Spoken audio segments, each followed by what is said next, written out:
Welcome back to Network Africa. Let's take you to East Africa, where campaigners in Uganda have asked the High Court to scrap a government order for all citizens to re-register their SIM cards by Thursday. There are an estimated 19 million mobile phone users in the country. The directive gave Ugandans 7 days to verify their details using a national identity card, a document that not everybody has following its introduction 2 years ago. The government says the move is necessary to track criminals amid heightened security concerns following the murder of the country's police spokesperson last month. But there are concerns about the order's legality and whether mobile phone companies can register everyone on time. Campaigners say 7 days is not enough time for people to re-register their SIMs, especially when shops were closed for 4 days because of the Easter break. They're also saying that it's unfair that foreigners have been allowed to use their passports while Ugandans are not. Nigeria's humanitarian coordinator, Ayade Alakija, has warned that a failure to help millions of people on the brink of starvation in the northeast could force huge numbers of people to leave the country. This, she says, will worsen the global migrant crisis as the world could see a mass exodus from a country of 180 million people if support is not given and fast. The UN estimates that nearly 5 million people in the country's northeast are desperately hungry and risk starving to death this year if they do not receive food aid. Staying on in Nigeria, but on the lighter side of life, 2 young Nigerians have started a hiking club in the country's capital, Abuja, to encourage domestic tourism. Members take part in excursions through Abuja's rocky exterior as they are introduced to a different view of the city.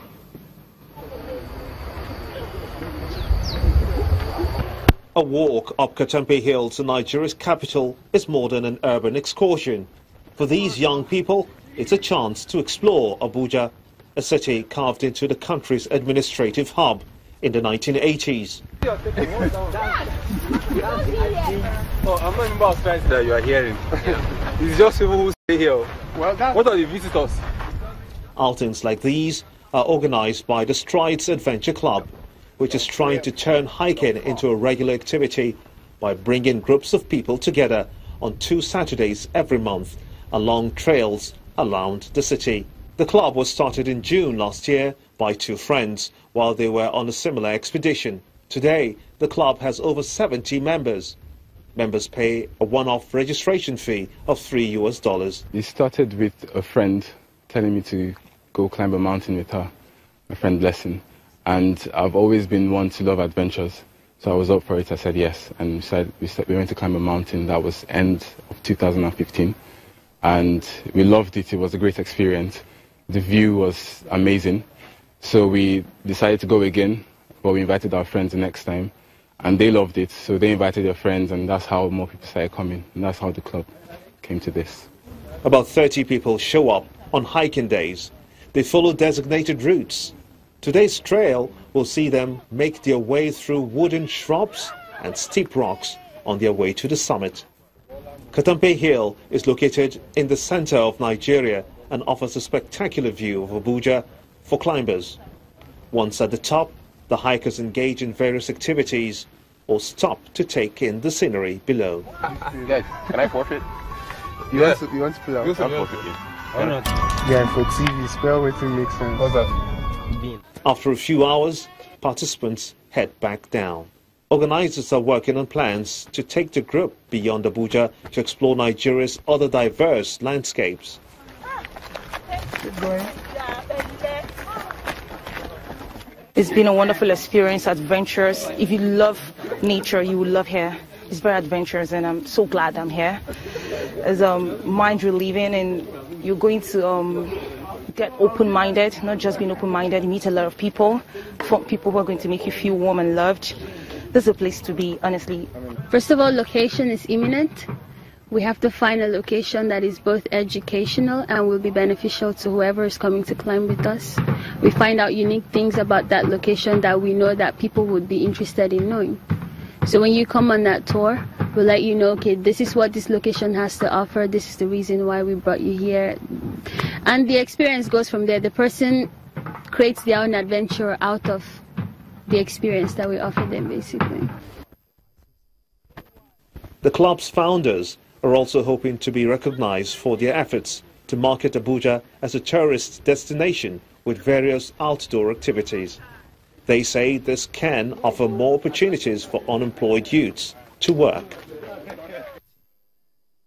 In one of South Africa's biggest slums, restaurant owner Abigail Mbalo Mokoena is on a mission to change the township diet. She's recreating traditional South African dishes with a twist for local residents and tourists visiting Cape Town. It's lunchtime at the Four-Roomed Foods restaurant in the heart of Cape Town's Khayelitsha Township, the city's largest informal settlement, where over 3 million people live. Today's menu includes a local popular dish of umka, a creamy butternut pap, homemade tomato relish, crispy onion, and drizzle of extra virgin seed oil. For many, the menu is unusual to the usual township diet that usually consists of barbecue meat and pap, which often leads to unhealthy and unbalanced eating habits. But chef and owner of Four-Roomed Foods restaurant Abigail Mbalo Mokoena wants to change all that by offering local residents a healthier and balanced diet using healthier ingredients fused with some of the locally popular dishes. I call it South African cuisine with a twist because there's so much South African culture, the diversity of South African culture into it, with a twist. It's fused, yes, with the European influences into it, but the main elements on the dish that speak out will always be element that speaks South African. Abigail says she was inspired to improve eating habits in townships after her brother died of diabetes-related complications 10 years ago. Her philosophy is simple, moving away from a meat-centered lifestyle to a traditional cooking of the past. Abigail started out with a food truck, which offers fine dining on request, but soon branched out into the four-roomed Ekasi Culture restaurant, which she now runs and cooks up a storm to serve her guests, who come from far and wide in the Western Cape. Her take on simple, typical Cape and South African dishes and turning them into fine dining dishes have garnered her many fans.